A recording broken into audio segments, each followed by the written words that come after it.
ঘাটাইলে যথাযোগ্য মর্যাদায় মহান স্বাধীনতা দিবস উদযাপিত। টাঙ্গাইলের ঘাটাইল থেকে মীর আলিয়া পারভিনের তথ্য ভিডিও চিত্রে বিস্তারিত।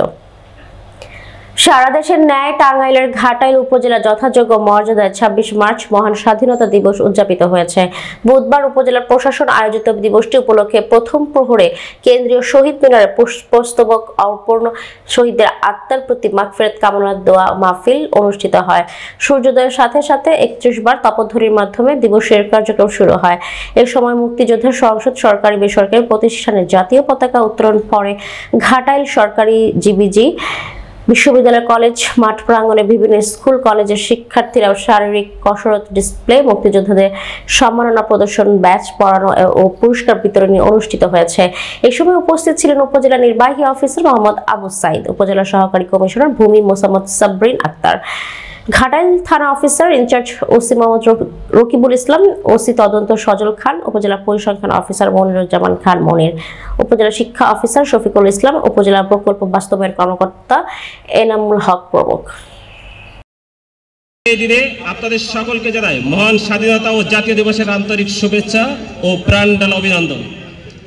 সম্মানিত ঘাটাইলবাসী, আজ আমাদের স্বাধীনতার ৫৪ বছর পূর্তি হচ্ছে। আজকের এই দিনটাতে আমাদের অস্তিত্বের ভিত্তি, গৌরবের ইতিহাস, রক্তে রঞ্জিত বিজয়ের এক মহিমান্বিত অধ্যায়। তাই প্রথমেই গভীর শ্রদ্ধা জানাই মুক্তিযুদ্ধে আত্মোৎসর্গকারী ৩০ লাখ শহীদ, ২ লাখ সম্ভ্রমহারা মা বোনের প্রতি এবং যাদের অতুলনীয় ত্যাগের বিনিময়ে আমাদের এই স্বাধীনতা। সেই সাথে শ্রদ্ধা নিবেদন করছি ২৪ জুলাই গণ অভ্যুত্থানে নিহত সকল শহীদ ও আহতদের প্রতি, যারা তাদের সংগ্রাম ও ত্যাগের মাধ্যমে গণতন্ত্র মানবাধিকারের মূল্যবোধকে সমুন্নত করেছেন।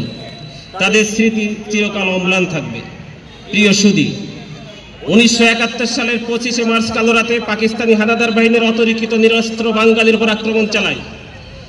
পাকিস্তানি শাসক গোষ্ঠীর সামাজিক, রাজনৈতিক ও অর্থনৈতিক বৈষম্যের ফলে বাঙালিদের আত্মমর্যাদা অধিকারের লক্ষ্যেই ১৯৭১ সালের ২৬ মার্চের জাতীয় জীবনের এই দিবসটির গুরুত্ব অপরিসীম।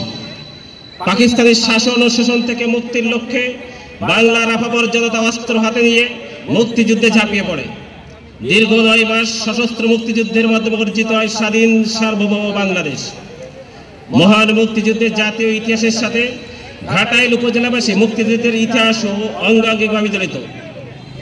সমগ্র দেশের ন্যায় ঘাটাইল উপজেলার মানুষ ও স্বাধীনতা অর্জনের জন্য সশস্ত্র সংগ্রামে অংশগ্রহণ করে।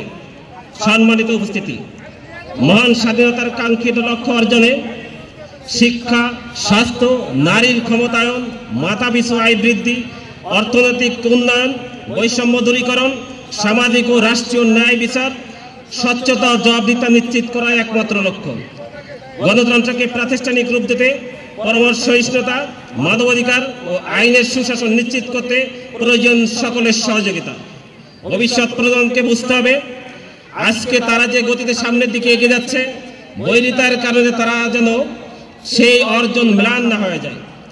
প্রবাসী বাংলাদেশের রেমিটেন্স অর্থনীতির চাকাকে গুরুত্বপূর্ণ অবদান রেখেছে। প্রিয় ঘাটাইলবাসী, এই উপজেলায় বিভিন্ন অবকাঠামো, শিক্ষা, স্বাস্থ্য, কৃষি ও সামাজিক সুরক্ষা খাতে নানা ধরনের উন্নয়ন বাস্তবায়িত হচ্ছে। শিক্ষার মান উন্নয়নের জন্য স্কুল, কলেজ, মাদ্রাসায় নতুন নতুন ভবন নির্মাণ করা হচ্ছে। ভূমি ব্যবস্থাপনা ডিজিটাইজেশন, অনলাইনে ভূমি উন্নয়ন কর, অনলাইনের মধ্যে জমির খতিয়ান প্রদান, ইমিউটেশন চালন, অনলাইনের মাধ্যমে পুলিশ ভেরিফিকেশন, অনলাইনের মাধ্যমে জন্ম মৃত্যু নিবন্ধন, টেন্ডারিং সহ নানা উদ্ভাবনী উদ্যোগে বিভিন্ন দপ্তর সমূহ জনগণের দোরগোড়ায় সেবা পৌঁছে দিচ্ছে। সুপ্রিয় সুধী, আমার স্বপ্ন একটি দুর্নীতিমুক্ত, প্রযুক্তি নির্ভর, উন্নত ঘাটাইল উপজেলা বিনির্মাণ, যেখানে গণতন্ত্র, মানবাধিকার ও ন্যায় বিচার থাকবে সুসংহত। তরুণরাই জাতির ভবিষ্যৎ। তাদের মূল দায়িত্ব হচ্ছে মুক্তিযুদ্ধের সঠিক ইতিহাস জানা এবং নতুন প্রজন্মের মধ্যে ছড়িয়ে দেওয়া। অন্যায়, দুর্নীতি ও বৈষম্যের মধ্যে দৃঢ়ভাবে রুখে দাঁড়ানো তরুণদের নৈতিক দায়িত্ব ও কর্তব্য। তরুণদের দেশপ্রেমের চেতনা উদ্বুদ্ধ হয়ে নিজ নিজ ক্ষেত্রে শ্রেষ্ঠ অর্জন করতে হবে, যাতে তারা নিজেদের যোগ্যতা ও দক্ষতা দিয়ে দেশকে দেশের সর্বোচ্চ উন্নত শিখরে নিয়ে যেতে পারে। সম্মানিত উপস্থিতি, এবারের স্বাধীনতা দিবস ও জাতীয় দিবস আমরা পবিত্র মাহে রমজানে পালন করছি। তাই আমি সকল ব্যবসায়ীদের প্রতি পবিত্র মাহে রমজান উপলক্ষে দ্রব্যমূল্য সহনীয় পর্যায়ে রাখা, ভেজাল পণ্য বিক্রয় বন্ধ করা, যৌক্তিক মুনাফায় বিক্রয় করা ও স্বাস্থ্যসম্মত নিরাপদ উপায়ে খাদ্যদ্রব্য প্রস্তুত করার জন্য আহ্বান জানাচ্ছি।